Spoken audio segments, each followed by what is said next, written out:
السلام عليكم ورحمة الله وبركاته. ازيكم يا دكاترة حلوين؟ إيه الأخبار؟ يا رب تكونوا بخير. أنا دكتور عمرو نادي، وبإذن الله هنكون مع بعض إن شاء الله النهاردة في كورس جديد بعنوان Organic Chemistry 3. إن شاء الله الكورس هيكون سهل، وبإذن الله هيكون جميل جدا. بس اللي أنا أتمناه منك بس إن أنت تكون مركز كويس مع كل محاضرة، تركز كويس مع كل سؤال، تركز كويس معايا في كل محاضرة. لو في عندك أي أسئلة، أي حاجة أنت نفسك فيها، أي حاجة عاوز تسأل فيها، ابعت لي على الخاص، أنا متوفر معاك. طيب، هنعمل ايه نظام الشرح بتاعنا ان شاء الله ان شاء الله. اول حاجه، تليفونك ما يكونش معاك وانت بتسمع الفيديو. طيب، تاني حاجه، الغي اي تشتت. تالت حاجه، حاول بقدر الامكان تتبع الورق وانت بتسمع الفيديو، يبقى انت معاك الفيديو ومعاك الورق، تكتب كل نوت ورايا. طيب، اخر حاجه معانا لو في اي تشتت شيلها. لو في اي حاجه معاك هتلهيك وانت بتذاكر شيلها. طيب، نعمل ايه بقى يا دكتور؟ نعمل ايه؟ نجيب كوبايه القهوه الجميله بتاعتنا ويلا بينا عشان نبدا في اول محاضره. يلا بينا. اول حاجه يا دكتور، احنا هنتكلم ايه في الكورس الاورجانيك كيمستري ده؟ اول حاجه هناخد يعني ايه كلمه هيتيرو سايكل. تاني حاجه هناخد يعني ايه اروماتيك كومباوند، بولونيوكلير اروماتيك كومباوند. وهناخد السبكتروسكوبي ده من المحاضرة 6 للمحاضرة 9. والكربوهيدرات هناخد المحاضرة 10 وال 11. وآخر محاضرتين هناخد الأمينو أسيد والبروتين، المحاضرة ال 12 وال 13. طيب، جميل جدا جميل جدا. الهيتيرو سايكل يا دكتور دي هناخدها معانا من المحاضرة الأولى للمحاضرة الرابعة. فأنت لازم تركز كويس جدا جدا لأن كلهم مترتبين على بعض. طيب، هناخد إيه يا دكتور في الهيتيرو سايكل؟ هناخد أول حاجة التسمية بتاعتها، تسمية الهيتيرو سايكل. هناخد المونو، وهناخد الفيوز، وهناخد يا دكتور ال6 ممبر رينج with one nitrogen atom. ماشي. طيب، هناخد فيهم ايه؟ هناخد البيريدين، وهناخد كمان الكينولين والايزوكينولين والفايف ممبر درينج والبيرول والفيوران. كل ده يا دكتور ما شاء الله، وكمان معاكم السيوفين والاندول. كل ده هناخدهم معانا في الكورس ده. طيب، مطلوب منك تركز. اسماء غريبة، ان شاء الله واحدة واحدة هنفهم كل واحد بيتكلم عن ايه. طيب، يلا بينا في أول محاضرة. أول محاضرة هنتكلم معانا على تسمية المركبات المونو هيتيرو سايكل الكومباوند. طيب، أنا في الكيمياء يا دكتور بعد إذن حضرتك عندي مركبات بتكون سايكل بالشكل ده. اه المركبات اللي سايكل بالشكل ده بسميها كاربو سايكل. كاربو سايكل يعني إيه؟ يعني هي مركبات سايكل يا دكتور، بس كل الذرات اللي فيها عبارة عن كربون. طيب، الهيتيرو سايكل بقى معناها إيه؟ الهيتيرو سايكل معناها أنا عندي كاربو سايكل، عندي ايه كربوسايكل، بس جيت شلت ذرة منهم وحطيت مثلا اكسجين. يا دكتور انا كده غيرت في الكربون، شلت كربونة وبدلتها يا اما باكسجين، يا اما بنيتروجين، يا اما بسلفر، يا اما بفوسفورس، يا اما بسيلينيوم. اي حاجة من دولت انا بدلت بها ذرة الكربون. طيب ماشي يا دكتور، لما ابدل ذرة الكربون بقى في عندي حاجة غريبة، حاجة مختلفة عن الاستراكشر ككل. الاستراكشر في العموم كان كربون كربون كربون كربون كربون، لقينا مرة واحدة اكسجين، فبسميها هيتيرو. يبقى كلمة هيتيرو معناها ايه؟ هيتيرو يعني انا دخل عندي ذرة مختلفة عن ذرات الكربون. هيتيرو سايكل يعني المركب بتاعي سايكليك، يعني مش مركب مفتوح، لا مركب سايكل. طيب، جميل جدا جدا جدا. عندنا يا دكتور في المركبات برضو زي برضو ناخد الحتة دي. عندنا بيكون في مركبات بتكون بالشكل ده بسميها اورجانيك كومباوند او مركبات عضويه اروماتيك كومباوند. طيب، المركبات دي ممكن يا دكتور بيكون فيها مثلا ممكن مثلا تبقى بالشكل ده. يا دكتور ده هنا ممكن نسميها باي سايكل، انا عندي سايكلين باي سايكل. اه طب يا دكتور ممكن مثلا انا عندي مركب بالشكل ده.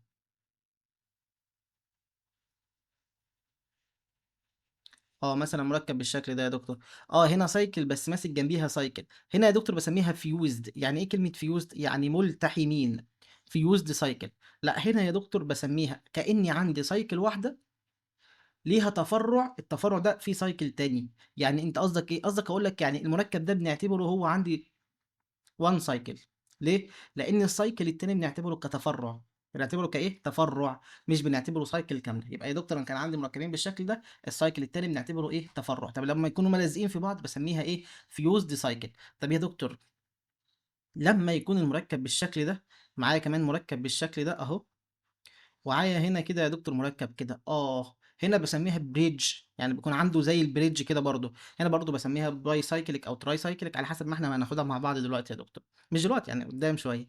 طيب، جميل جدا جميل جدا جميل جدا. يا دكتور بعد اذن حضرتك، هو المركب لما يكون لوحده كده بسميها ايه؟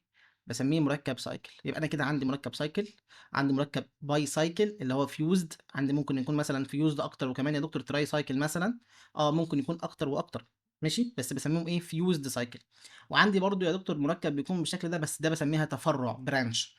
طيب جميل جدا، يبقى انا كده عرفت انواع السايكل عندنا، يا اما بيكون مونو سايكل، باي سايكل، او اكتر بسميهم في الحاله دي فيوزد، يا اما بسميهم ايه تفرع معايا بالشكل ده. جميل يا دكتور. ايه بقى وظيفه او احنا ليه بندرس الهيتيرو سايكل يا دكتور؟ قال لك الهيتيرو سايكل كومباوند في البدايه هي مركبات تحتوي على ذرات الكربون، ماشي، بس بالاضافه ليها عندنا يا اما اكسجين او نيتروجين او سلفر او سيلينيوم او غيره يعني. طيب أهميتها إيه؟ أهميتها يا دكتور إن أنا لمّا بادرس الهيتيرو سايكل ديّة ليها في الطبيعة أصلًا بتبقى موجودة في الطبيعي. طيب الموجودة في الطبيعي دي بتكون على هيئة إيه؟ بتكون مثلًا عندي منها كربوهيدرات، الكربوهيدرات بتكون عبارة عن هيتيرو سايكل كومباوند. النيوكليك أسيد اللي بيخش في تكوين الDNA، يا دكتور ده برضه موجود عندنا على هيئة heterocycle compound. الهيم اللي بيخش في تركيب الإيه، الحديد يا دكتور، برضه موجود عندنا في شكل الهيتيروسايكل. كمان الفيتامينز زي فيتامين B12 وفيتامين B1 ده برضه يا دكتور عبارة عن heterocycle compound. غير كده يا دكتور أنا باستخدمها إن أنا باصنّع بيها العديد والعديد من الأدوية والأنتيبيوتيك. الأنتيبيوتيك دي المضادات الحيوية، والدراجز دي معناها الأدوية. طيب جميل جدًا. أشهر 2 عندنا heterocycle، عندي حاجة باسميها بايريدين وعندي حاجة باسميها بايرول. طيب يبقى أنا كده عرفنا مع بعض يا دكتور في البداية يعني إيه كلمة هيتيروسايكل. طب يعني إيه كلمة مونو هيتيروسايكل؟ مونو هيتيروسايكل يعني ذرة كربونة واحدة بس اللي اتغيّرت، يعني الذرة دي بس هي اللي اتغيّرت. طيب جميل جدًا. طيب يا دكتور لو قُلت لك باي هيتيروسايكل يبقى عندي ذرتين اتغيّرت، قُلت لك تراي يبقى عندي 3 ذرات، فاهم قصدي؟ طيب جميل جدًا. طيب خدنا بعد كده إيه، خدنا يا دكتور إيه هي الهيتيروسايكل، هي مركبات تحتوي على كربون، بس أنا شِلت واحد كربونة وحطيت مكانها هيتيروسايكل. أكسجين ونيتروجين أو سلفر أو سيلينيوم. طيب جميل جدًا.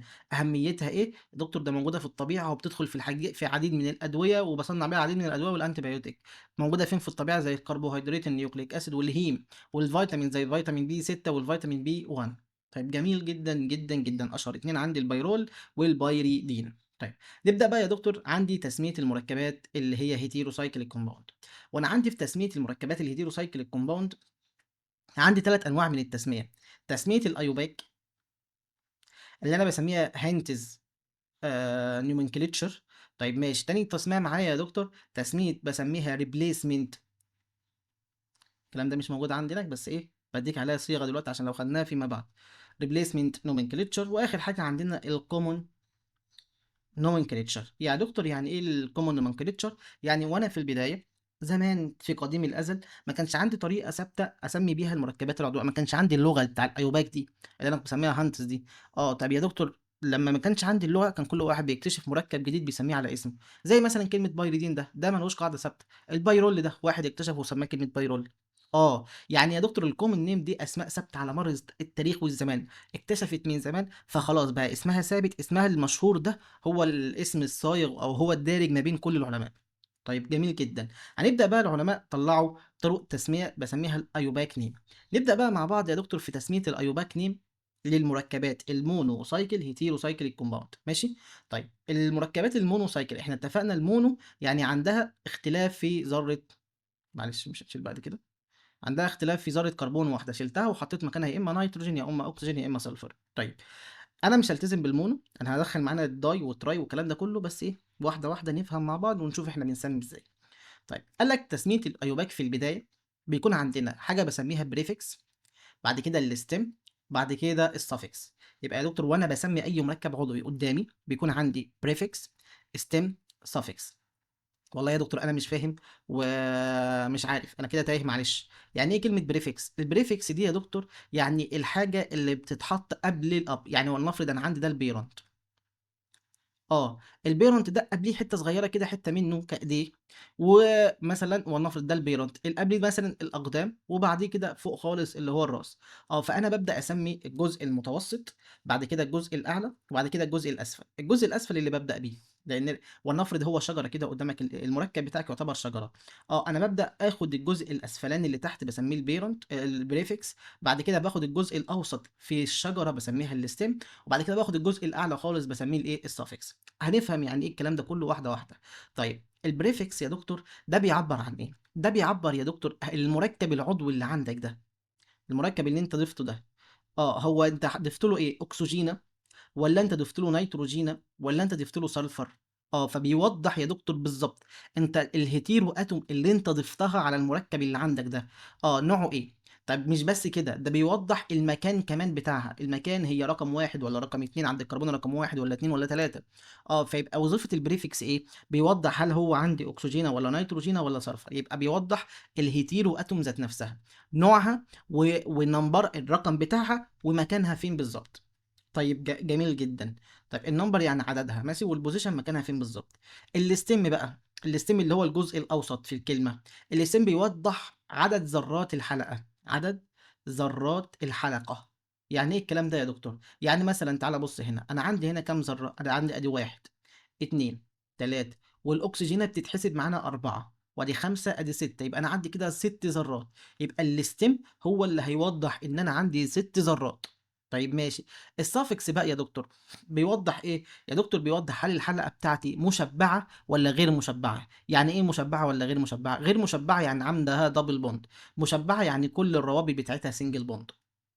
يبقى واحده واحده تاني نفهم يعني ايه كلمه بريفكس. كلمه بريفكس يعني يا دكتور اول حاجه خالص الاتوم بتاعتنا هل هي اكسجين ولا نيتروجين ولا سلفر. كمان مش كده، عدد، هل هي اتنين ولا واحده ولا تلاته. طيب كمان مكانها فين، عند رقم واحد ولا رقم اتنين ولا رقم تلاته ولا رقم اربعه. طب الاستم بيوضح ايه؟ بيوضح يا دكتور هل الحجم بتاع الذرات قد ايه، يعني بيوضح الرينج سايز، بيوضح الرينج سايز. طيب والسافكس النهايه، suffix النهايه بيوضح يا دكتور هل الحلقه بتاعتنا unsaturation يعني عندها دبل بوند، ولا هل هي saturated ولا ايه بالظبط. كمان يا دكتور هل عندي ان في المركب ولا مش عندي ان، هل عندي ان في المركب ولا مش عندي ان. طيب جميل جدا. نبدا يا دكتور واحده واحده بقى في تسميه المركبات. وانا بسمي لك المركبات عايزك تركز معايا علشان انا هاخدك كده وانا بشرح لك على جنب كده، نبدا نفهم مع بعض ونبدا نطبق مع بعض. اول حاجه هنبدا فيها لما نيجي نبدا في حاجه شبه كده، نبدا في ايه؟ نبدا يا دكتور من على نبدا من عند البريفكس. طيب اللي هو البدايه، بدايه الكلمه يا دكتور، انا لو كان عندي، انا قلت لك البريفكس ده بيوضح ايه؟ بيوضح الهيتيرو اتوم، بيوضح الهيتيرو اتوم. طيب الهيتيرو اتوم بتاعتي دي يا دكتور ممكن تكون ايه؟ قال لك ممكن تكون اكسجين، طب ممكن تكون سلفر، ممكن تكون سيلينيوم، ممكن تكون نيتروجين او فوسفورس او سيليكون او بورون. طيب ماشي. طيب يا دكتور لو كانت اكسجين انا هسميها ايه؟ قال لك سميها لي كلمه اوكزا. لو كانت الذره بتاعتي اكسجين سميها لي كلمه اوكزا. طب لو كانت سلفر، سلفر يعني كبريت، سميها لي ايه؟ صايا. طب لو كانت سيلينيوم سميها لي ايه؟ سيلينيا. طب لو كانت نيتروجين سميها لي ايه؟ أذى. طب فوسفورس يا دكتور سميها لي فوسفا. طب يا دكتور سيليكون هتسميها لي سيليا. طيب لو كانت سيليكون هتسميها لي ايه؟ سيليا. طب لو كانت بورون سميها لي بورا، سميها لي ايه؟ بورا. طيب انا المطلوب مني اعرف ايه؟ تعرف لي ثلاثة: اكسجين يعني اوكزا، كمان سلفر يعني صايا، وكمان نيتروجين يعني آذى. حبيت تضيف عليهم واحدة اللي هو الفوسفورس اللي هو ايه؟ النيتروجين. طيب وانا جاي بعد كده في البتاع هقول لك يا دكتور انا عندي اولويه. يعني ايه عندي اولويه؟ يعني وانا بكتب البريفكس قبل الحلقه بتاعتي بيكون يا دكتور عندي اولويه. يعني مثلا لو انا عندي اكسجين وسلفر في عندي اولويه. طيب الاولويه يا دكتور معناها ايه؟ كلما اطلع لفوق كلما كان المركب ليه اولويه اكتر. يعني لو كان عندي في المركب اكسجين وسلفر مين اللي له اولويه؟ الاكسجين. لو كان عندي في المركب سلفر ونيتروجين مين اللي له اولويه؟ السلفر. لو عندي نيتروجين وفوسفورس مين اللي له اولويه؟ لا النيتروجين. طيب كل ما بطلع لفوق كل ما زادت الايه؟ الاولويه. بسميها البريوريتي، بسميها الايه؟ البريوريتي. طيب وكل ما نزلت لتحت قلت البريوريتي، لو نزلت لتحت البريوريتي بتاعتي ايه؟ بتقل. طيب واحده واحده نفهم الكلام ده. طيب تعالى يا دكتور عند تاني حاجه معانا الاستم. الاستم اللي هو الجزء اللي في النص ده، وقال لك يا دكتور ان الاستم ده بيعبر عن ايه؟ الاستم ده بيعبر عن عدد ذرات الكربون، عدد ذرات الحلقة. طيب جميل جدا. عدد ذرات الحلقة، لو عندي 3 ذرات بسميها إر، لو عندي 4 ذرات بسميها إت، لو عندي 5 بسميها أول، لو عندي 6 بسميها إين، لو عندي 7 بسميها إب، لو عندي 8 بسميها أوك، لو عندي 9 بسميها أون، لو عندي 10 بسميها إك. والله يا دكتور أنا مش فاهم أي حاجة. تعالى يا عم الناس كده مع بعض نبدأ مع بعض نقول بسم الله الرحمن الرحيم. اكتب كده بسم الله، وهات لي ورقة بيضة كده معاك ونكتب بسم الله الرحمن الرحيم. طيب نعمل ايه بقى؟ اول حاجه زي ما قلت لك، هات لي كلمه، انا قلت لك الاسم بتاعنا بيتكون من prefix زائد stem زائد ايه؟ زائد suffix. طيب هات لي اول حاجه يا دكتور نبدا بيها، البريفكس. البريفكس قلت لك انا عندي واحده من ثلاث حاجات انا عايزهم: اكسجين فبسميها اوكزا. اكتب ورايا، اكتب بالله عليك ورايا. اكسجين بسميها اوكزا. بعد كده سلفر بسميها ايه؟ صايا. وبعد كده عندي نيتروجين بسميها ايه؟ ازا. طيب جميل جدا. بعد كده يا دكتور عندي الاستم. عندي الاستم يا دكتور، يبقى اجي ارسمه هنا كده. الاستم بتاعي بيتكون من كام؟ بيتكون يا دكتور من 10 كربون، من 3، مع اي مركب سايكل اصغر مركب سايكل 3 حلقات، 3 كربونات او 3 ذرات. طيب لو انا عندي رقم 3 فبسميه ايه يا دكتور؟ رقم 3 عندي بسميه ار. طب لو عندي 4 بسميها ايه؟ بسميها يا دكتور 4 ات. طب لو 5، 5 بسميها اول. طب 6، 6 يا دكتور بسميها معايا ان. طب 7، 7 بسميها اب. طب 8، 8 بسميها اوك. 9 بسميها اون. 10 بسميها، معلش 10 بسميها ايه؟ اك ايسي. طيب جميل جدا، جميل جدا. يبقى اول حاجه انا كده عندي البريفكس وعندي الستيم. طيب واحده واحده نطبق مع بعض. يا دكتور لو انا عندي مركب بالشكل ده، اكسجين اهي بالشكل ده، تعالى طبق لي. هو المركب يا دكتور البريفكس بتاعته فيها ايه؟ فيها اكسجين. اروح كاتب كده على جنب البريفكس اكسجين معناها ايه؟ اوكزا اهو. طيب بعد كده الاستم، هو كام كربون كام ذره؟ هقول ادي واحد، اتنين، تلاته. تلات ذرات معناها ايه؟ ار. هقول له زائد ار. يا دكتور بقى ظهر عندي حاجه هنا جديده. الاوكزا بتنتهي بحرف الايه، والستيم بيبدأ بحرف الاي. طب انا فاكر قاعدة في الانجليزي بنحذف الحرف الاخير لو منعا لالتقاء ساكنين، صح؟ ده ساكن، ده متحرك وده متحرك. طيب فبنروح نحذف ده، فبقول اوجز اير. لما اجي اكتبهم الاتنين مع بعض فبقسمهم بايه؟ اوجزير، ده متحرك ده متحرك، احذف واحد. طيب ماشي، بسميها ايه؟ اوجزير. اوجزير. طيب تمام جميل جدا. تعالى ناخد مثال تاني. انا كده بطبق لك على البريفكس والايه والستيم، انا لسه ما جبتش عندي السفكس. طيب جميل جدا. تعالى يا دكتور عندك مركب بالشكل ده. هنا عندي نيتروجين وعندي اكسجين تحت كده. سمي لي المركب ده. اول حاجه انا عندي كام ذره؟ هتقول لي ادي واحد، اتنين، تلاته، اربعه. انا برقم اي حاجه دلوقتي. طيب اربعه باللاتيني معناها ايه؟ ات. اكتب لي كلمه ات. ده كده الستيم. ماشي. طيب عندي يا دكتور ايه بقى؟ عندي نيتروجينا وعندي اكسجينا. طب النيتروجينا بسميها ايه؟ بسميها ازا. طب والاكسجين بسميها ايه؟ اوكزا. طيب عندي نيتروجين وعندي ايه؟ اكسجين. النيتروجين بسميها ازا والاكسجين بسميها اوكزا. طيب تعالى نكتبهم جنب بعض. انا فاكر قلت لك انا عندي حاجه بسميها بريوريتي، الاولويه. الاولويه لمين يا دكتور؟ الاولويه للاكسجين. فلما اجي اكتب كده كلمه اوكزا الاول زائد ايه؟ زائد الازا بعديها. طيب يبقى انا عندي اوكزا وبعد كده كلمه ازا. طب يا دكتور اوكزا بتنتهي بحرف الايه وآذى بتبدأ بحرف الايه، نعمل ايه؟ قال لك منعا ده متحرك وده متحرك، يبقى نحذف الايه بتاع الاوكزا. فيبقى عندي كده كلمة اوكزازا. الايه دي بتاعت آذى، اوكزازا. طيب جميل جدا. يا دكتور كلمة اوكزازا ده انا هضيف عليهم ايه؟ هضيف عليهم الاستم. طب خلاص الايه دي متحركة والاي دي متحركة، لازم نعمل ايه؟ نمسح الايه دي. فيبقى عندي الناتج اوكزا ذا. اتحذفت اجزازت. طيب جميل جدا، جميل جدا. يا دكتور بقى انا عايز اوضح مع بعض كده، عاوزين نوضح مكان الاكسجين ومكان الاذى في المركب بتاعي. انا قلت لك ان التوضيح بيكون بالاولويه. التوضيح بيكون بايه؟ بالاولويه. خلاص يا دكتور اما اجي ارقم بقى هرقم على حسب الاولويه. بقى التركيب بتاعنا الاولاني دي كان غلط. التركيب بقى هيكون ازاي؟ عند الاكسجين رقم واحد، بعد كده النيتروجين اتنين، بعد كده ده تلاتة، بعد كده ده أربعة. انت ليه يا دكتور اخترت الاكسجين رقم واحد هي الاعلى في الاولويه؟ الاولويه سواء كانت في الكتابه او في الايه او في الارقام. طيب هروح كاتب كلمه واحد. طيب بعد كده كوما. اشمعنى كوما؟ كوما دي يا دكتور علشان هكتب رقم 2 بتاع النيتروجين بعديها على طول. اه يبقى انا كده فهمت ايه، عرفت ان الاكسجين عند رقم 1 والنيتروجين الازا دي عند رقم 2، واروح واخد ما بينهم ايه، فاصله كده. يبقى 1 و2 اوكزازت، اوكزازت. خلاص بقى، لسه بقى ايه السافكس بتاعنا، ما جيتش جنب السافكس. طيب جميل جدا. يبقى انا كده عندي 1 و2 اوكزازت زائد السافكس. طيب جميل جدا. تعالى ناخد مثال تالت. انا حتى الان بوضح لك انا بكتب ايه، يعني ايه الاستيم ويعني ايه البريفكس. طب علشان لما نيجي ناخد السافكس يبقى احنا كده فهمنا الاتنين دول. عندي مركب بالشكل ده.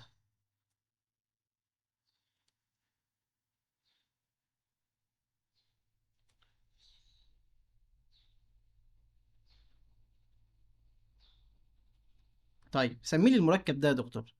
نعمل بقى هنا دبل بوند وخلاص كده، ودبل بوند هنا كده وخلاص. طيب سمي لي المركب ده. اول حاجه يا دكتور انا عندي كام حلقه، هي حلقه واحده صح؟ كام ذره هقول لك.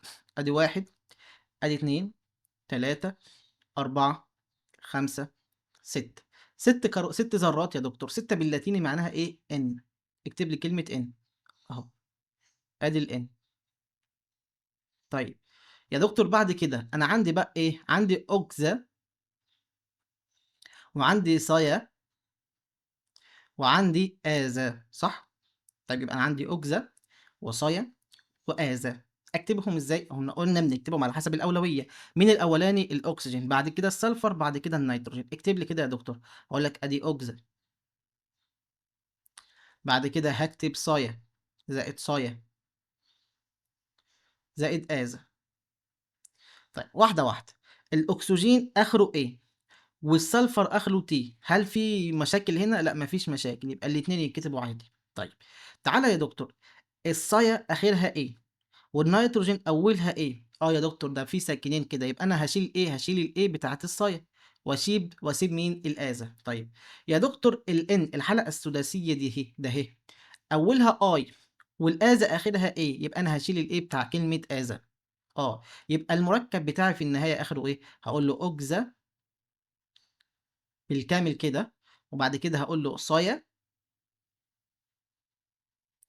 هاشيل بقى الإيه، وبعد كده هكتب كلمة آذى. هاشيل الإيه بتاع آذى، وفي الآخر هكتب إين. انا كل واحد رقمتها لك ايه برقم شكل.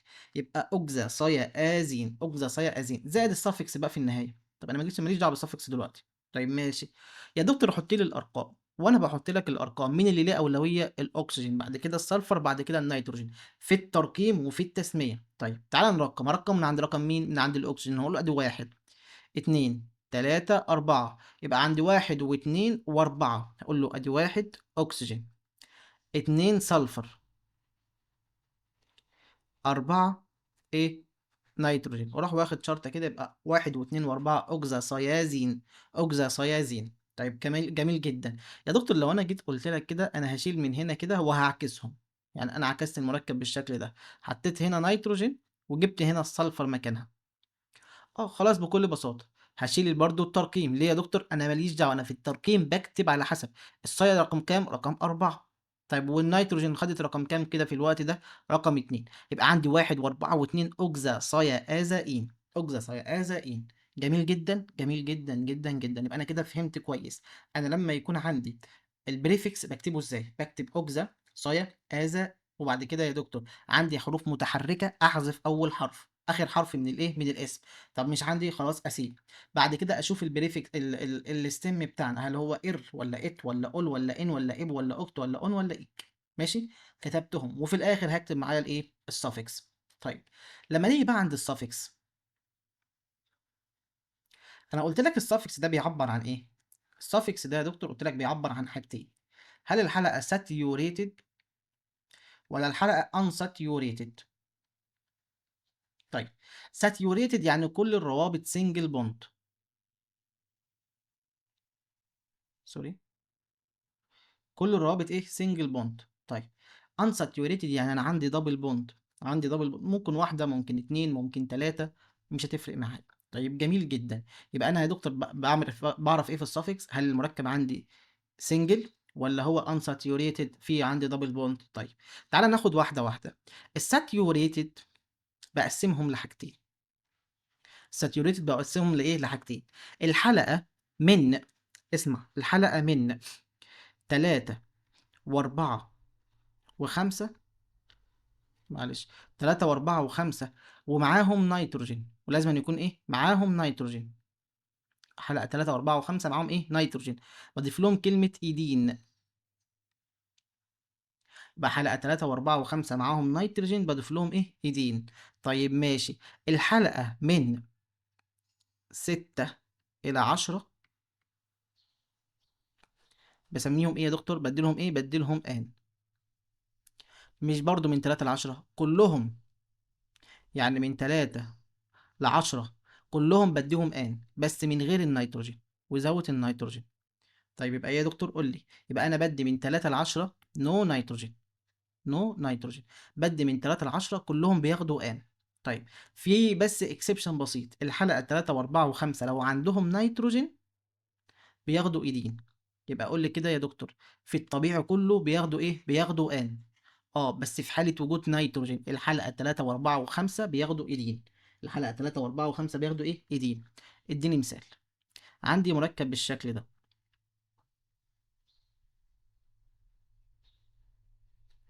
اه المركب ده يا دكتور بعد اذن حضرتك، هنا في هيدروجين بس، ماشي.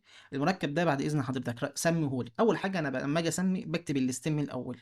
طيب كم ذره، ادي واحد، ادي اتنين، ادي تلاته، ادي اربعه، ادي خمسه، ادي سته. سته باللاتيني معناها ايه يا دكتور، ان احنا كده حفظنا بقى ان. طيب عنده بريفكس، بريفكس عنده اذا. اه الايه هتتكتب ولا مش هتتكتب، لا انا بحذف الايه، يبقى اذاين. طيب اذاين، الاذا دي عند رقم كام، رقم واحد، فبكتب واحد اذاين. طيب ممكن بقى عشان هي رقم واحد ممكن اشيل بقى رقم واحد وخلاص. طيب كتبت ازين. طب يا دكتور انا قلت لك بقى باقي ايه، باقي السفكس. السفكس انا قلت لك لما يكون عندي ساتيوريتد، الحلقه ساتيوريتد ولا ان ساتيوريتد، لا ده كل الروابط سنجل بوند يبقى ساتيوريتد. انا قلت لك الحلقه من 3 ل 10 كلهم بياخدوا ان. في حاله لو عندي نيتروجين الحلقه 3 و4 و5 بياخدوا ايدين. طيب هي الحلقه دي يا دكتور كام كربونه، الحلقه احنا قلنا اتفقنا ان هي 6. طيب 6 يا دكتور من ضمن 3 و4 و5، لا مش من ضمنهم، يبقى هتاخد معايا ايه، هتاخد معايا كلمه ان. هتاخد معانا ايه، ان. اهو يا دكتور كتبنا ان. يبقى از اينان.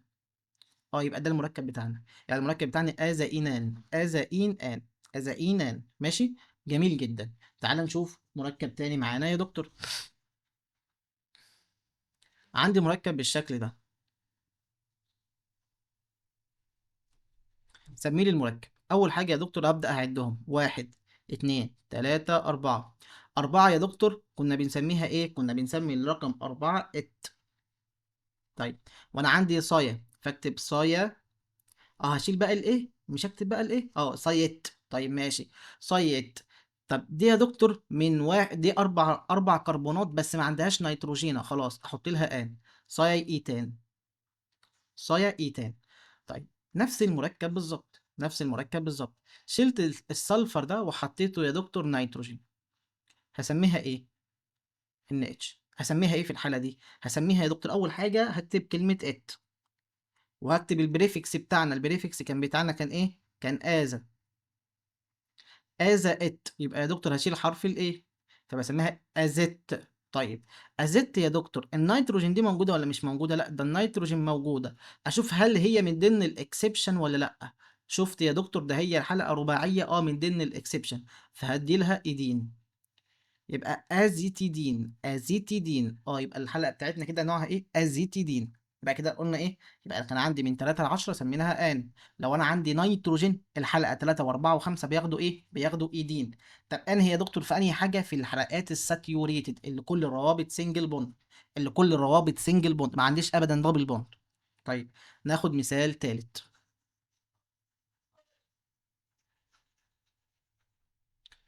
واحده واحده كده نفهم مع بعض. عندي مركب بالشكل ده.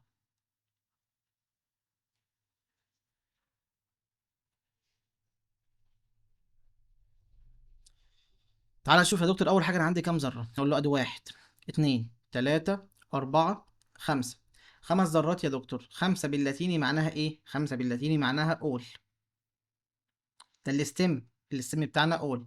طيب ماشي يا دكتور، بقى نيجي عند البريفكس. البريفكس عندي اوكزا، وعندي آذى. عندي أوكزا وعندي آذى. هبدأ ترقيم من عند واحد، أدي اتنين، أدي تلاتة، أدي أربعة، أدي خمسة. طيب ماشي، هكتب إيه؟ هروح كاتب أوكزا واشيل حرف الاي لان جاي بعدها اذى. اجزى اذى. هشيل حرف الاي لان جاي بعدها او، اي واو مش هينفع، فهشيل الاي كمان، فبسميها اوكزازول. اوكزا ازول. طيب الاكسجين عند رقم كام؟ عند رقم واحد. والنيتروجين عند رقم كام؟ عند رقم اتنين. اه، بسميها واحد واتنين اوكزازول. واحد واتنين اوكزازول. طيب ماشي يا دكتور، اوكزا ازول، هل انا عندي نيتروجين ولا مش عندي نيتروجين؟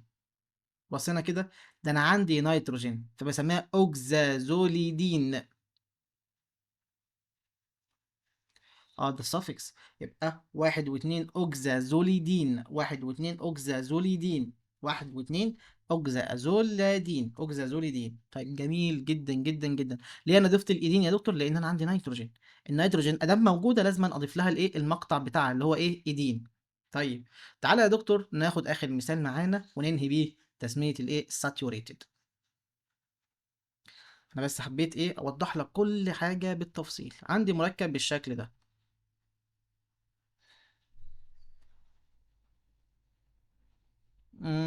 ماشي. ثواني بعد اذنك. عندي مركب بالشكل ده.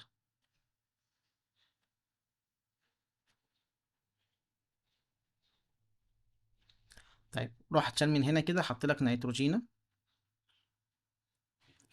وشال من هنا كده حط لك ايه، حط لك هنا سلفر. يلا يا دكتور عد لي اول حاجه عدد الذرات. هقول لك هبدا ترقيم بقى عشان نبدا نرقم كده من الاول خالص، احنا كده بقى بنفهم. اقول له ادي واحد عند الاكسجين رقم واحد، عند السلفر رقم اتنين، هنا تلاتة، هنا اربعة، هنا خمسة، هنا ستة، هنا سبعة. اه الحلقه بتتكون من كام رابطه يا دكتور؟ الحلقه بتاعتي فيها سبع ذرات. سبعة باللاتيني كنت بسميها اب. يبقى اللي السم بتاعنا اسمه اب.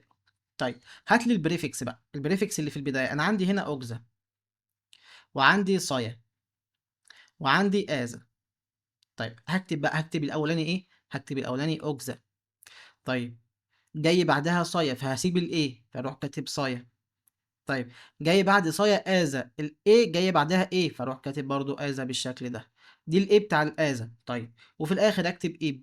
طيب يبقى كده اوكزا صايازا اب. طيب ادي الاب. رقم لي يا دكتور. اقول لك عندي رقم واحد، ورقم اتنين، ورقم اربعة، اوجزا سيازا اب. طيب تمام، باقي السافكس بقى في النهاية. السافكس ده يا دكتور انا عندي كام كربونة هنا؟ عندي سبعة يا دكتور. سبعة، اه سبعة بتاخد ان حتى لو فيها ان. انا قلت لك الاكسبشن لو كان الحلقة تلاتة او اربعة او خمسة. هي ديت ايه، ده سبعة، يبقى احط كلمة ان. يبقى واحد واتنين واربعة اوجزا سيازا ايبان. ماشي، ده التسمية الايوباك بتاعتنا. يبقى انا كده سميت مع بعض يا دكتور، خدت المركبات الساتيوريتد. تعال نشوف بقى مع بعض المركبات الساتيوريتد انا بقسمها ازاي. الانساتيوريتد، تعالى كده اكتب كده unsaturated. طيب الانساتيوريتد قال لك انا بقسمها يا دكتور اول حاجه لاتنين قاعدتين رئيسيتين، وفي اكسبشن كده على جنب بسيط. اكسبشن كده على جنب ايه بسيط. قال لك لو انت عندك الحلقه أربعة أو خمسة أو ستة في الانساتيوريتد يعني فيها دبل بوند، كلها دبل بوند. طيب ماشي، أربعة وخمسة بس. طب بص أقول لك كلمة اسمها فولي أنساتيوريتد. يعني إيه فولي؟ يعني كلهم غير مشبعين. ماشي. لو الحلقة بتاعتك أربعة أو خمسة أو ستة بتاخد معايا إيه؟ بتاخد معايا حرف الإي. طب لو الحلقة بتاعتك عكس كده، تلاتة أو سبعة إلى عشرة، يعني لو عندي رقم تلاتة أو سبعة لعشرة بتاخد حرف الإيه؟ بتاخد معايا أي إن إي. طيب جميل جدا. يبقى لو انا عندي أربعة أو خمسة أو ستة هاخد حرف الإي. لو أنا عندي تلاتة أو سبعة أو تمانية أو تسعة أو عشرة باخد أي إن إيه. طيب جميل جدا. تعالى يا دكتور ارسم لي ووضح لي كده. عندي مركب بالشكل ده.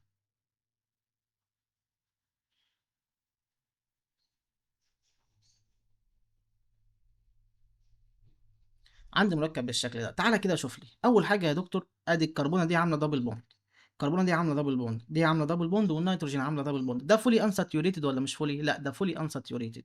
ده فولي انساتيوريتد. طيب الفولي انساتيوريتد يا دكتور انا قلت لك ببدا ارقم. اول حاجه انا اكتب الايه، الستيم. اربعه باللاتيني معناها ايه؟ اربعه باللاتيني كنا بنسميها ات. طيب كلمة ات عندها ايه يا دكتور؟ بريفكس، عندها آذا. طيب فاكتب لي كده آذا اهو، آذا الايه هشيلها فبسميها ازت. النيتروجين عند رقم كام؟ واحد، مش مهم اكتبه عند رقم واحد. طيب يبقى ازت. طيب يا دكتور انا قلت لك ايه الحلقة انساتيوريتد؟ طيب انساتيوريتد هي من النوع أربعة ولا خمسة ولا ستة ولا من تلاتة وسبعة لعشرة؟ قال لك لا يا دكتور ده هي أربعة، أربع ذرات، واحد اتنين تلاتة أربعة. اه خلاص ضيف لها إيه، فبسميها ازيتي. ازيتي ماشي، از ات اي ازيتي ماشي. يبقى ده كده الحلقه بتاعتي. طب جميل جدا، اديني واحده كمان يا دكتور. هديك واحده، هديك لحد ما تزهق. عندك يا دكتور مركب بالشكل ده،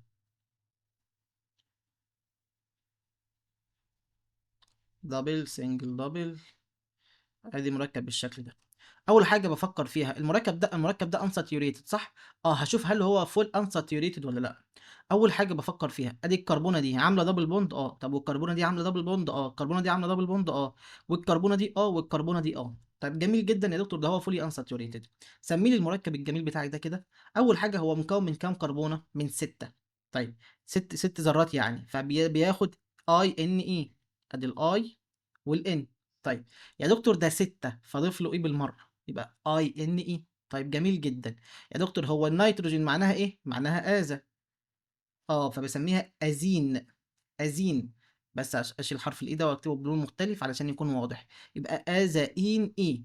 أزين. طيب جميل جدا. المركب ده ليه اسمه في الطبيعي بسميه بايريدين. ماشي، مختلف يعني، اسم شائع يعني منتشر. يبقى أزيني، أز إن أي إن إي ماشي.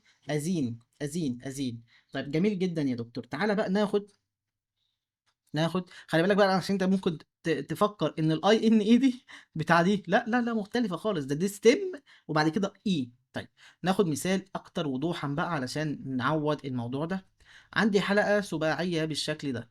طب استنى اصبر فين الحلقه السباعيه؟ حلقه سباعيه اهي.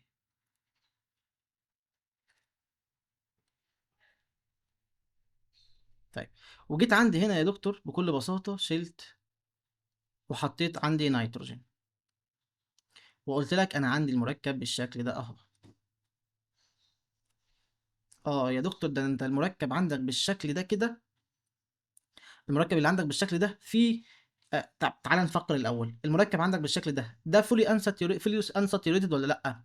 اول حاجه اشوف الذره دي، الذره دي انساتيوريتد، طب والذره دي انساتيوريتد، طب والذره دي انساتيوريتد، طب ودي انساتيوريتد، ودي انساتيوريتد لان عامله دبل بوند، طب ودي اه ده سنجل وسنجل. يبقى المركب ده اصلا مش فول، not full unsaturated، not full unsaturated. خلاص ده ليه اكسبشن وهناخده كمان شويه. طيب يبقى المركب ده كله على بعضه not full unsaturation. طب انا عاوز اعمل حاجه، هقول لك يا دكتور بعد اذنك، بعد اذنك انا هشيل النيتروجين دي واحط مكانها اكسجين اهي. طيب وعملت لك دبل سنجل دبل، دبل سنجل دبل. طيب المركب ده فول unsaturated ولا لا؟ هبص كده يا دكتور، لما كان في نيتروجين ما كانش فول انساتيوريتد. طب لما كان الاكسجين، اول حاجه الاكسجين بتعمل رابطتين فانا بعتبرها فول انساتيوريتد. طيب الذره دي اه ده انساتيوريتد لانها عامله دبل بوند، طب ودي عامله دبل بوند، ودي عامله دبل بوند وعامله، ودي عامله دبل بوند اهي، طب ودي دبل بوند اهي، ودي دبل بوند اهي. يبقى كلهم فولي انساتيوريتد، فولي انساتيوريتد. طب نسمي المركب بقى بعد اذن حضرتك. المركب ده يا دكتور نسميه ازاي؟ اول حاجه يا دكتور انا عندي كام كربونه؟ عدد واحد اتنين تلاتة أربعة خمسة ستة سبعة. سبعة باللاتيني كنا بنسميها إيه؟ إب. طيب كلمة إب حطيناها، وعندي كلمة أوجزا فهسميها أوجزا. أحط الإيه؟ لا مش هحط الإيه، يبقى أوجزي إب. طيب يا دكتور هل هي ستة ولا أربعة ولا خمسة؟ لا ده هي يا دكتور سبعة، خلاص أحط أي ان اي. انا بصيت في المركب كده لقيته ساتيوريتد ولا ان، لقيته ان ساتيوريتد. اه فاروح للقاعده بتاع الان ساتيوريتد اللي بيقول لك حط لكله اي ان اي ما عدا أربعة وخمسة وستة حط لهم ايه؟ حط لهم اي بس. طيب يبقى اوكزي ابين، اوكزي ابين، اوكزي ابين. طيب جميل جدا جدا جدا جدا. تعالى ناخد مثال اخير، والمثال الاخير ده هيكون الاكسبشن اللي انا مش كاتبه دلوقتي. طيب الاكسبشن بتاعنا بيقول ايه؟ لو انت عندك حلقه ثلاثيه فيها اكسجين اهي، وجيت قلت لك انا عندي هنا دبل بوند، هل المركب ده ساتيوريتد ولا انساتيوريتد؟ لا، ده المركب ده يا دكتور انساتيوريتد. طب فول ولا مش فول؟ اه لا، ده فول انساتيوريتد. الاكسجين كده كده بنحسبها انساتيوريتد، وده عامله دبل بوند، ده عامله دبل بوند، ففول انساتيوريتد. طيب جميل جدا، سمي لي المركب ده. المركب ده يا دكتور فيه اكسجين فبنسميها اوكزا. طيب المركب ده 3 ولا 4؟ قال لك لا ده 3. خلاص 3 كنا بنسميها ايه؟ افتكر مع بعض، ار. ده الستيم. طيب السافكس بقى يا دكتور، ده 3 بسميها اي ان اي، احط لها اي ان اي، يبقى اوكزيرين. اوكزيرين. قال لك ان الثلاثه لو كانت عندك حلقه ثلاثيه، وكانت يا دكتور الحلقه الثلاثيه ده اهي ما فيهاش ان، with no n، نو نيتروجين، يعني اكسجين او سلفر. طيب الاكسجين او السلفر يا دكتور وحلقه ثلاثيه وكانت ايه بقى؟ فول انساتيوريتد. فول ايه؟ انساتيوريتد. يبقى ثلاث حاجات اهو، حلقه ثلاثيه فول انساتيوريتد ما عندهاش ان، بدلها السافكس بتاعها ان. بدلها السافكس بتاعها ايه؟ ان.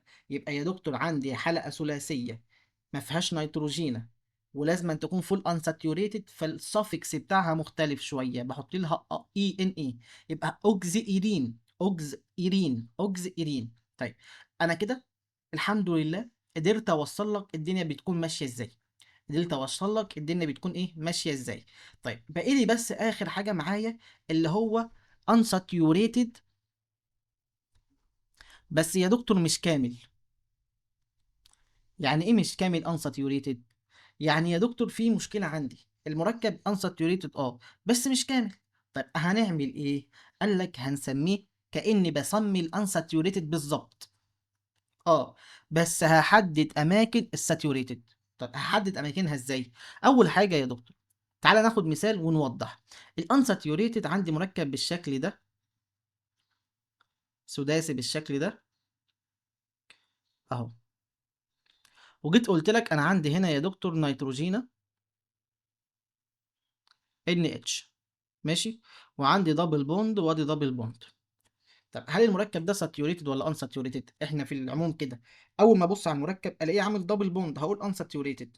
بس في حاجه مختلفه، الكربونه ده اهي، الكربونه ده اهي يا دكتور ده ساتيوريتد، صح؟ الكربونه دي ساتيوريتد ودي انساتيوريتد. دي انساتيوريتد، دي انساتيوريتد، ده انسات، بس في كربونه عندي فيها مشكله. الكربونه دي انساتيوريتد، واقول لك خد من الشعر بيت: النيتروجين اللي عليها اتش بسميها بسميها ساتيوريتد. النيتروجين اللي عليها اتش بسميها ساتيوريتد. امتى اسمي النيتروجين انساتيوريتد؟ لما تكون ماسكه بدبل بوند. طيب النيتروجين اللي عليها اتش بسميها ساتيوريتد والكربونه دي ساتيوريتد. هل هسميها زي الاسماء العاديه دي؟ لا. قال لك ايه بتعمل ايه؟ قال لك انت بتبدا تسمي. انا عندي كام كربونه هنا؟ عندي 6. عندي كام قصدي ذره هنا؟ عندي 6. 6 باللاتيني كنت بسميها ايه يا دكتور؟ بسميها ايه 6 باللاتيني؟ افتكر معايا كنت بسميها اين. طيب عندي نيتروجينا فبسمي ازا. طيب بشيل حرف الايه يبقى ازين. طيب جميل جدا. يا دكتور المركب في العموم ساتيوريتد ولا ان ساتيوريتد؟ اول ما الاقي دبل بوند كده يبقى المركب عندي ساتيوريتد. طيب ساتيوريتد وستة كان بياخد حرف الايه؟ بياخد حرف الاي، او من القاعده من الاكسبشن 6 بياخد ايه؟ اي. طيب جميل جدا. طيب يا دكتور خد حرف الاي، بس انا عندي النيتروجينا والكربونه اللي جنبيها انساتيوريتد. قال لك في الحاله دي تبدا ترقم لي كده، تقول لي ادي 1 2 3 4 5 6، وتقول في البدايه ان انا عندي رقم 1 ورقم اهو، هتحط هنا 1 1 و2 داي هيدرو. تقول له ايه؟ 1 و2 دايهيدرو ازاين. 1 و2 دايهيدرو. انت حددت مكان الايه؟ الانساتيوريتد. حددت مكان الانساتيوريتد. هتقول لي يا دكتور طب ازاي انا اعرف مكان النيتروجين رقم 1؟ ما انا قلت لك انا ببدا ترقيم من عند رقم 1. طيب ليه يا دكتور ما مشيتش في الترقيم الناحيه العكسيه مثلا؟ ليه ما قلتليش؟ ليه ما قلتليش يا دكتور ان انا برقم من عند الساتيوريشن؟ قال لك لا، لما تلاقي حلقه سداسيه او تلاقي حلقه unsaturated وفيها روابط فيها ساتيوريشن بتبدا من عندها، بتمشي من عندها، فتقول ادي 1 2 3. ما تقولش 1 2 3 كده، ده غلط. لا، واحد عند الانساتيوريتد الاول. الساتيوريتد ليها الاولويه عن الانساتيوريتد. طيب يا دكتور لا قدر الله، لا قدر الله، في المثال اللي احنا خدناه من فتره ده كان عندي حلقه سداسيه كده بالشكل ده، سباعيه قصدي بالشكل ده. وكان عندي هنا نيتروجين، والنيتروجين كان ماسك كده. كان النيتروجين عندي فيها اتش كده، او اقول لك كلمه، النيتروجين عندي ما كانش فيها اتش، النيتروجين همسكها بدبل بوند كده اهو. دبل بوند دبل بوند دبل بوند. طيب تعالى كده يا دكتور، بص لي في البتاع، تعالى بس كده هرسم لك انا الرابطه دي كده كويسه علشان مش واضحه. ادي الان اهي، عامله رابطه هنا يا دكتور اهي.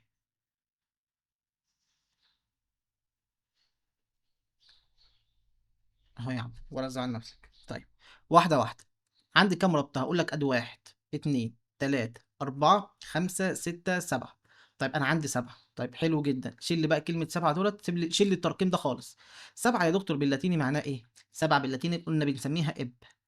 طيب المركب ده ساتيوريتد ولا ان ساتيوريتد؟ لا ده ان ساتيوريتد. اشمعنى ان يا دكتور؟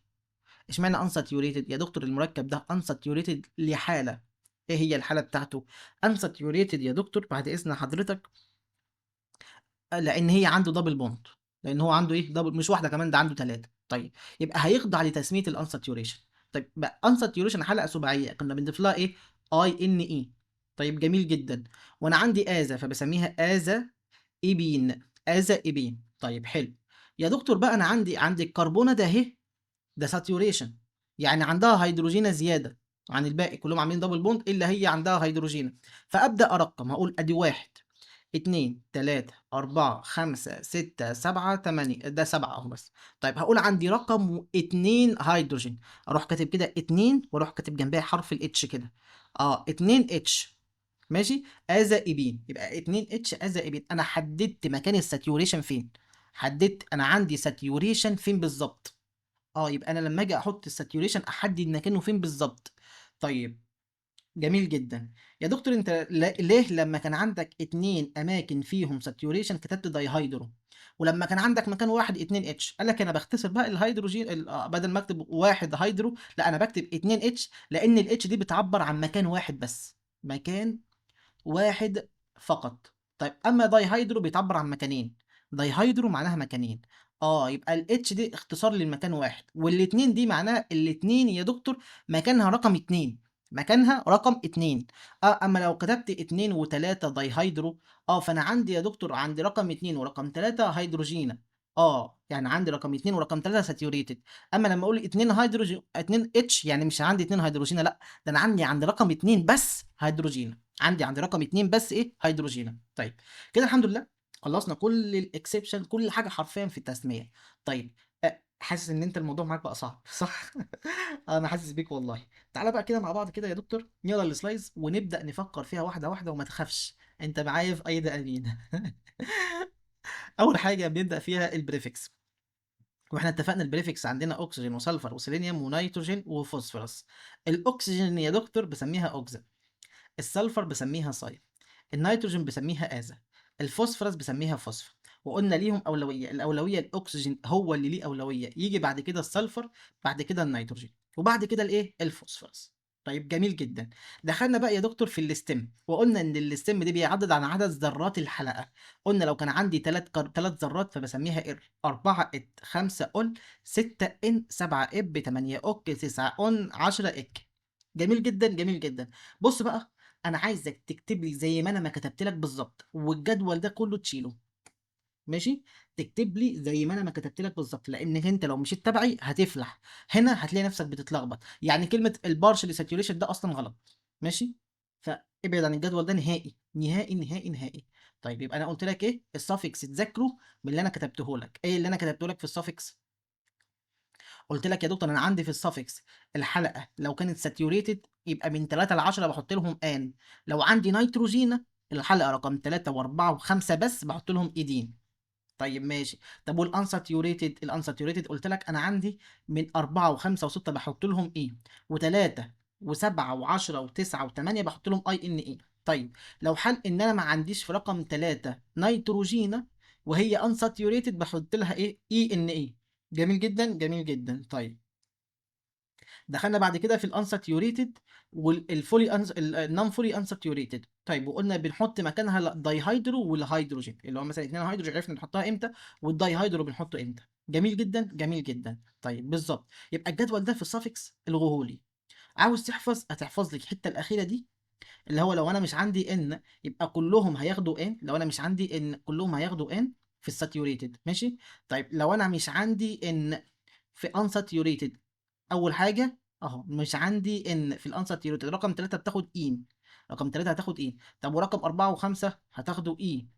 طب و6 يا دكتور صدقني بتاخد 6، لا 6 في الاكسبشن هتاخد ايه برضه يا دكتور؟ هو زي ما قلت لك، هو في غلطات، في غلطات، فابعد عن الغلطات بالله عليك. ماشي ماشي. طيب او ممكن بس ما يكونش واخد باله في الجدول، علشان كده ايه زي ما قلت لك، انت لما تيجي تحفظهم احفظهم من عندي انا، او حتى يا عم الناس شوف لك اي حد شريحه، اي حد كاتبها، اي مرجع هتلاقي اللي انا قايل لك عليه بالظبط، والدكتور برضو كاتب اللي انا قايل لك عليه هنا بالظبط فعلا. طيب تعال نشوف هو كاتب ايه. قال لك ان لما يكون عندي الحلقه ساتيوريتد وزاويه الان، يعني ما فيهاش ان، كلهم يا دكتور بياخدوا ان، كلهم يا دكتور بياخدوا ان. طيب ماشي. اكسبت السكس ممبر درينج ريموف الستيم زائد الان، يعني بقول لك في الست ساتيوريتد، بقول لك اهو حط الان، ماشي. طيب هو الستيم بتاع ايه؟ الستيم ان ان، مالكش دعوه، ماشي. يبقى احط لها في السته كله يا دكتور احط لهم ان. طيب الساتيوريتد ويز الان، لو كان عندي ان الحلقه رقم 3 و4 و5 حط لهم ايدين، حط لهم ايه؟ ايدين. طب ورقم 6 و7 و8 و9 و10 كلهم يا دكتور حط الانساتيوريتد، بقول لك بالهيدرو يعني كلهم عندهم هيدروجينا يعني، حط الانساتيوريتد نيم بتاعهم اللي انا علمتك عليهم. طيب حط لهم اللي هو الاي ان اي. طيب جميل جدا. طب والانساتيوريتد وزاويه الان، الانساتيوريتد وما عندهمش ان، بعمل ايه؟ قال لك رقم 3 بسميها 3 اي ار اللي هو الاستم يعني، وإين اللي هو السافكس بتاعها. بعد كده 4 و5 اللي هو الاستم بتاعهم حط لهم إيه، و6 اونلي ان زين 7 يا دكتور بالله عليك ذاكر اللي انا قلت لك عليه. ماشي ماشي. اللي انا جايبه لك بالمصادر. طيب هو ممكن بس ما نكونش ايه واخد باله شويه، حتى هو لما جه شرحها في المحاضره شرحها زي ما انا ما قلت لك عليها بالظبط. طيب تعالى بقى ناخد الامثله اللي هو كاتبها. هنا بيقول لك ان البليوريتي يا دكتور بتروح لمين؟ للاكسجينه، وبعد كده بنرتب بحيث كل الذرات تاخد اقل رقم ممكن. طب والساتيوريشن بياخد اقل رقم، الساتيوريشن بياخد اقل رقم. تعال نشوف اول حاجه النيتروجين هنا. النيتروجين يا دكتور دي حلقه كام؟ رباعيه. ساتيوريتد ولا ان ساتيوريتد؟ لا ده ساتيوريتد، حلقه رباعيه ساتيوريتد. طيب 4 باللاتيني معناها ايه؟ معناها ات، يبقى السافكس عندي ات. طيب يا دكتور فيها نيتروجين ولا ما فيهاش نيتروجين؟ فيها نيتروجين، يبقى تبع القاعده اللي هو 4 و5 و6 تبع القاعده بحط لهم ايدين، يبقى اتيدين. ادي ات وادي ايدين. طيب عندي رقم كام بقى عندي هنا نيتروجين بسميها ازا، بسميه ازا اتيدين. انا مسحت الايه ليه؟ لان بعديها جاي حرف الاي. طيب تعال نشوف المركب ده. اكسجين بسميها اوكزا. طيب رقم 4 بسميها ات. طيب يا دكتور ساتيوريتد كله هل هي تبع القاعده 4 و5؟ قلت لك 4 و5 و6 لازم يكون فيهم نيتروجين، هنا مش فيش نيتروجين فاحط كلمه ان عاديه. طب تعال نشوف المركب ده 1 2 3. يا دكتور خلي بالك بقى هنا السافكس يختلف. السافكس انا عندي ان، يبقى اول ما افكر احط كلمه ايدين، ادي كلمه ايدين. طيب جميل. انا عندي كام كربونه؟ 1 2 3 4 5، 5 يبقى اول، يبقى اول اهي ايدين. طيب ابدا بقى ارقم، يبقى الاكسجين البريوريتي رقم 1، بعد كده السلفر، بعد كده النيتروجين، يبقى 1 و2 و3 احط داش اوكزا، بعد اوكزا صايا، بعد الصايا ازا، يبقى 1 و2 و3 اوكزا صايا ازا اوليدين. طيب ماشي. ده يا دكتور بسميه ايه؟ ده بسميه فوسفو، بسميه فوسفو. طيب هو بيبقى قليل قوي لما بيجي بس نعرفه فوسفو او فوسفا. ماشي فوسفو. الاودي يا دكتور بيجي بعدها انها حلقه خماسيه اول، فالاودي هتتمسح، يبقى فوسفولي ان فوسفيلان اللي هو اوكز فوسفيلان. طيب 1 و2 دي سهله. طب تعالى بقى يا دكتور نيجي بقى عن الساتيوريتد. الساتيوريتد احنا اتفقنا اول واحد 1 2 3 4 5، 5 باللاتيني معناها اول. طيب يا دكتور الساتيوريتد بتاعنا كانت بتقول لك ايه؟ بتقول لك ان انا عندي 4 و5 و6 بياخدوا حرف الاي اهو، ادي اول واحط لهم حرف الاي. طيب جميل جدا. عندي رقم مين اللي اولويه، السلفر ولا النيتروجين؟ لا السلفر، يبقى ابدا ترقيم من عند السلفر، اقول له سايا. طيب واشيل الايه واكتب ازا، واشيل الايه بتاع ازا ولي، يبقى سيازولي، سيازولي اهو سيازولي. طيب واحط بقى يا دكتور 1 و3، 1 و3 سيازول، سيازول لا ماشي. طيب تعال نشوف المركب اللي بعده. عندي اكسجين وسلفر والمركب بتاعي ساتيوريتد، ساتيوريتد يبقى اطبق القاعده على طول، اول ما الاقي ساتيوريتد اطبق القاعده، ساتيوريتد بيقول لك مفيش نيتروجين يبقى انا على طول. طيب وخمسه يبقى اولان. اه جميل جدا، حطيت كلمه اولان. طيب يا دكتور الاكسجين وبعد كده السلفر اهو، يبقى اوكزا صيا اولان واحد واثنين. اي يا دكتور ده انا عندي نيتروجين وعندي حلقه ساتيوريتد وخماسيه، خماسيه كنا في الساتيوريشن على طول كنا بنحط ايه اي، يبقى اولي. طيب جميل جدا. هنبدا تركيب، مين اللي لا اولويه، النيتروجين ولا فوسفورس؟ لا النيتروجين عن الفوسفورس، فنقول ادي واحد اكسجين، اتنين نيتروجين، تلاته اربعه خمسه فوسفورس، ماشي. يبقى واحد واتنين وخمسه اوكسا اوكسا ازا فوسفا، يبقى اوكسا ازا فوسفا اولي، اوكسا ازا فوسفا اولي، واحد واثنين وخمسه. شايف هنا الدكتور مطبق القاعده اللي انا بشرحها ازاي في التسميه، مش مطبق اللي هو كاتبه والله، ماشي، هو كاتب بعض الحاجات مش تمام. علشان كده لو انت مش في الجامعه دي وبتسمعني على اليوتيوب ركز في الحته دي. طيب جميل جدا. تعال نشوف المركب اللي بعده. عندي المركب بالشكل ده، ده حلقة كام سداسية. طب يا دكتور هل ده فول ساتيوريتد ولا ان ساتيوريتد ولا بارشلي ساتيوريتد؟ يا دكتور ديت اه ده بعتبرها ساتيوريتد ان ساتيوريتد. طيب وديت يا دكتور ماسكه بدبل بوند ان ساتيوريتد، ان ساتيوريتد، ده برضه بعتبرها ان ساتيوريتد. طب ودي يا دكتور ماسكه بدبل بوند ان ساتيوريتد، يبقى يبقى كل المركب بتاعنا ان ساتيوريتد، يبقى فول ان ساتيوريتد. حلو الكلام، فول ان ساتيوريتد. يبقى يا دكتور انا عندي كام كربونه هنا، كام ذره هنا؟ عندي 6. 6 باللاتيني معناها ايه يا دكتور؟ 6 باللاتيني معناها ان. طيب يا دكتور الحلقه انساتيوريتد، ارجع للقاعده بقول لك 4 و5 و6 بياخدوا ايه اهو، اني اهو، ادي اني، الدكتور ما كتبش اللي كاتبه فوق، ماشي اني. طيب يا دكتور اكسجين معناها اوكزا، طيب وسلفر معناها صيا، وبعد كده نيتروجين اللي هو ازا، يبقى اوكزا صيازا، هنا اوكزا فيها ايه؟ يبقى اوكزا صيازين، اوكزا صيازين، يبقى اقول عند واحد. بعد كده التركيب رقم 4 الاول وبعد كده رقم 3، واحد واربعة وثلاثة أوكزاسيازين. طيب يا دكتور ده أنا عند رقم ستة في تفرع، هسيبه؟ لأ، أكتب في البداية كده ستة ميثايل أهو، ستة ميثايل، واحد واربعة وثلاثة أوكزاسيازين، ستة ميثايل، واحد واربعة وثلاثة أوكزاسيازين. طيب يعني لو أنا عندي تفرع عادي أرسمه؟ عادي ترسمه جدا، مفيش أي مشكلة لما تيجي ترسم إيه التفرع. طيب جميل جدا جدا جدا. نيجي بقى أمثلة عن المركبات اللي هو not fully unsaturated، not fully unsaturated اللي انا اتفقت معاك فيها يا دكتور. طيب فبيقول لك يا دكتور واحنا بنرقم ايه اللي بيحصل واحنا بنرقم؟ قال لك انا بدي للساتيوريشن، يعني ايه؟ للي عنده هيدروجينات الرقمي الاقل، ماشي، هو اللي ليه الاولويه. طيب عن الارقام، عن الايه، عن الانساتيوريتد. طيب ماشي، تعالى واحده واحده نشوف. عندي مركب بالشكل ده، انا عندي رقم 2 انساتيوريتد، عندي رقم 2 ورقم 1 انساتيوريتد. طيب تعالى كده نشوف، هو انا لو رقمت قلت ادي واحد، ادي 2، 3، 4، 5، 6، ايه اللي حصل؟ الانساتيوريشن خد الساتيوريشن خد رقم واحد واثنين، صح؟ فبقول واحد واثنين داي هيدرو، داي هيدرو ازين، داي هيدرو ازين. طيب ماشي، واحد واثنين داي هيدرو يا دكتور. لو انا جيت رقمت العكس قلت ادي واحد اثنين تلاتة أربعة خمسة ستة، لو انا رقمت العكس فقلت واحد وستة داي هيدرو، واحد وستة، يبقى انهي صح؟ قال لك لا، وانت بتسمي الداي هيدرو اللي هو الهيدروجينات المكتملة دي، انا بدي للساتيوريشن اقل رقم، بدل الساتيوريشن ايه يا دكتور؟ اقل رقم ممكن. طيب جميل جدا، يبقى انهي الصح؟ اليمين ولا الشمال؟ لا اليمين دي هي اللي الصح، دي هي اللي الصح. طيب انا بس كان في حاجه عندي كنت عايز اقولها لك. لما يكون عندي يا دكتور، لما يكون عندي واحد مكان واحد بس في unsaturation بديله الرمز اتش، وبحدد مكانه، بحدد الرقم بتاع الكربونه او مكان اللي ما فيهوش، اللي ايه اللي حصل له هيدروجي ساتوريشن. طيب لو عندي مكانين بكتب ايه؟ بكتب المكانين مكانهم وبروح كاتب داي هيدرو. طب لو عندي ثلاث اماكن بكتب اوقات يا اما اتش زائد داي هيدرو او داي هيدرو زائد اتش، مش هتفرق يعني، داي هيدرو زائد اتش. طيب لو عندي اربع اماكن بكتب ايه؟ بكتب تترا هيدرو، بكتب ايه؟ تترا هيدرو. طيب جميل جدا يا دكتور. طب حلو، تعال نشوف بقى يا دكتور الكلام معانا هنا بيقول ايه.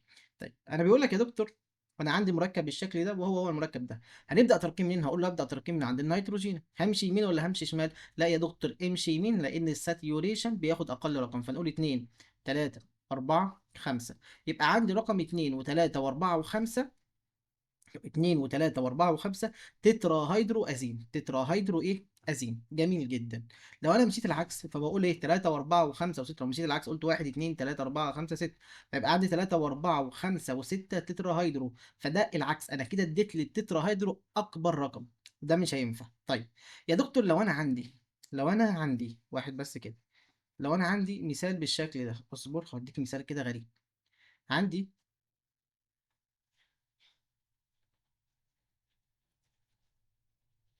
عندي هنا نيتروجين وعامل دبل بوند،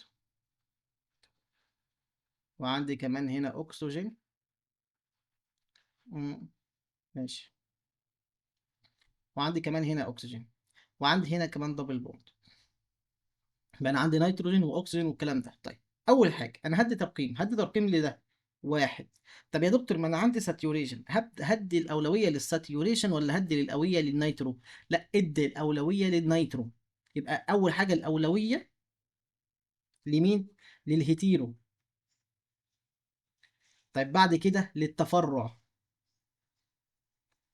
بعد كده يا دكتور هيكون عندي مين؟ للساتيوريشن. طيب كده كده هناخد ده كله ان شاء الله. ان شاء الله هسجل لكم فيديو كمان بعد ده على طول، حوالي ساعة كده او نص ساعة، هبدأ اشرح لكم فيه بقى وابدأ احل لكم فيه حل كتير بقى لحد ما نزهق. طيب يبقى يا دكتور لما اجي رقم واحد اتنين تلاتة اربعة خمسة ستة، هتقول لي يا دكتور بعد اذن حضرتك، الرقم اتنين ده ساتيوريشن، طب ورقم ستة ده ان ساتيوريشن، هو اشمعنى ده خد رقم اقل من ده؟ اقول لك لا، ما انا عندي اولويه بقى، عندي الاولويه الهيتيرو اتوم. بالظبط كده. فلما يكون عندك هيتيرو اتوم يبقى الاولويه للهيتيرو اتوم مش الاولويه للساتوريشن خالص. طيب جميل جدا. طيب بيقول لك بقى لو انت عندك سنجل ساتوريشن، مكان واحد بس فيه ساتوريشن زي ده مثلا، بتعمل ايه؟ قال لك بتكتب واحد اتش او 2 اتش او 3 اتش او 4 اتش على حسب الرقم. طيب الاتش بيتكتب ايتاليك، يعني ايه؟ بيكون مايل اهو. يبقى 2 اتش ازيرين اهو، 2 اتش ازيرين. طيب مش 3 اتش ليه؟ هنقول ادي 1 2 2 اتش مش 3. طيب هنا يا دكتور رتبها ايه؟ 1 اتش ازيرين. طب هنا يا دكتور هكتب ايه؟ انا عندي رقم 4 اهو، 4 اتش. الاتش بتتكتب مايله، الاتش بتتكتب ايه؟ مايله بايران. طب نفس الكلام عندي رقم 2 هنا ايه؟ بايرول. 2 اتش بايرول مش 5 ليه؟ لان انا بقول 1 2 3 4 5. فهمنا الكلام ماشي ازاي؟ فهمنا الكلام ماشي ازاي؟ طيب تعالى بقى يا دكتور، اخر حاجه معانا في المحاضره شويه كومن نيم لاسماء مشهوره. يا دوبك ان انا هقول لك اسمائهم وانت تبدا تحفظ فيهم، وكده كده ما تقلقش هناخدهم شابتر شابتر. فايه تقراهم مرتين ثلاثه وان شاء الله ما تقلقش هتاخدهم ايه؟ شابتر شابتر. اول حاجه معانا يا دكتور ده حلقه خماسيه، اللي هو الانساتيوريتد 5 ممبر رينج. انساتيوريتد 5 ممبر رينج. اول حاجه ده حلقه خماسيه بسميها بايرول. حلقه خماسيه فيها نيتروجين. عاوز اسميها 1 اتش ازول. طيب المركب الثاني صايوفين، اللي هو حلقه خماسيه فيها سلفر، بسميها صايول. طيب المركب الثالث فيوران، فيها حلقه خماسيه فيها اكسجين، فيوران، بسميها اوكزول. يبقى اول واحد بايرول، سيوفين فيوران، بايرول سيوفين فيوران، كل واحد ليه شابتر وهناخده فيه. بايرول سيوفين فيوران. طيب واحد اكس، ازول وسايول واوكزول. طيب ماشي، تعالى اللي بعديها. لما يكون عندي اتنين هيتيرو اتوم بالشكل ده بسميها ايه؟ ان وان في حلقه خماسيه بسميها اميدازول. ان وان في حلقه خماسيه، بس بشرط الفرق ما بينهم يكون في كربونه، فبسميها اميدازول. واحد اتش واحد وتلاتة دايازول، واحد اتش واحد وتلاتة دايازول. طيب معلش يا دكتور، في الحاله لما يكون عندي 2 اتش كده ببدا ترقيم منين؟ ببدا ترقيم من عند الانساتيوريشن اللي هي دي. يبقى دي رقم واحد اتنين تلاته، فبسمي واحد اتش واحد وتلاته دايزول. ماشي. طيب تعالى المركب اللي عندي ده يا دكتور اسمي ايه؟ هسمي صايازول. صايا ازول هنا اميدازول، ده صايازول. سلفر ونيتروجين في حلقه خماسيه، واحد وتلاته صيازول. واحد وتلاته صيازول. طب هنا يا دكتور بسميها ايه؟ بسميها اوكزازول. اوكزازول اكسجين مع نيتروجين في حلقه خماسيه، او واحد وتلاته اوكزازول. ماشي. طيب جميل جدا. لما يكون عندي يا دكتور بقى الانساتيوريشن بس حلقه سداسيه، حلقه سداسيه، اول حاجه بسمي المركب ده اللي فيه ان بايريدين، بسميه ايه؟ بايريدين. او بالاسم الايوباك بقى اللي هو الازين. ماشي. اللي هو بسميها ايه؟ هانتز نومنكليتشر. ماشي. هانتز وودمان نومنكليتشر. طب الان مع الان في حلقه سداسيه بسميها ايه؟ بايريدازين، بس بشرط ان هما الاثنين يكونوا لازقين في بعض كده. بايريدازين. بايريدازين هو واحد واثنين دايازين. طيب الان مع الان بس في فرق ما بينهم كربونه بسميها بايريميدين. بايريميدين. اللي هو 1 و3 دايازين. طب حلقة سداسية ان مع ان بس الاتنين في عكس بعض كده بسميها ايه؟ بايرازين. بايرازين 1 و4 دايازين، 1 و4 دايازين. طب لو عندي 6 ممبر رينج يا دكتور بس ساتيوريتد، يعني ايه ساتيوريتد؟ يعني كل الروابط عندهم سنجل بوند. اول حاجه بسمي المركب ده يا دكتور ايه؟ بيبريدين. بيبريدين. طب لو عندي 2 ان بسميها ايه؟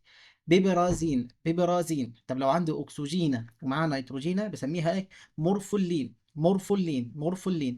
طب يا دكتور هنا بيكتب لي بير هيدرو. بير هيدرو يعني كل الروابط عنده فيها هيدروجين. يعني ايه؟ كل الروابط عنده ساتيوريتد. من الاخر بير هيدرو يعني كل الروابط ساتيوريتد. بير هيدرو كل الروابط ساتيوريتد، يعني 6 ساتيوريتد. ماشي طيب. كل الكلام ده كده خلص كده الحمد لله. خلصنا التسمية الشائعة معانا، أو إحنا خدنا أكتر أسماء شائعة. طيب نبدأ بقى يا دكتور معانا على شوية إكزامبل. طيب والإكسرسايز دي نحلها مع بعض، وإن شاء الله إن شاء الله هنزل لكم إكسرسايز تانية بس أفضل بس شوية.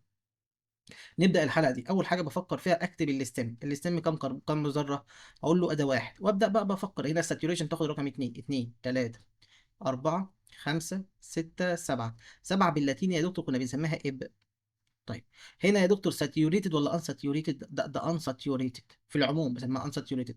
يبقى اب لما كان رقم 7 بتاخد معاها ايه؟ اب في انساتيوريتد يا دكتور كنا بنحط لها ان. اي ان اي. طيب يبقى اي بين. طيب وانا عندي اوكسا بسميها ادي الاوكسا. انا مش هحط الايه بقى لا، عشان ايه؟ منع الالتقاء متحركين.